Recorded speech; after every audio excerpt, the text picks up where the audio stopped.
Here's how conventional thinking can lead you astray. Now, it's commonly said that you should put down 20% when buying a home. However, this will not lead to the highest ROI. ROI stands for return on investment, and in real estate, leverage is one of your best tools to boost the ROI. Let me show you how.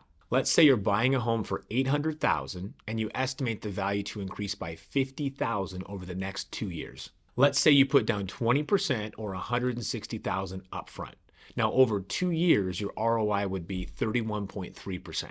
Now, we get this 31.3% return by taking the $50,000 in appreciation gain divided by the upfront $160,000 down payment. Now, if you were to put down just 5% upfront or $40,000, your ROI over the 2-year period would now be 125%.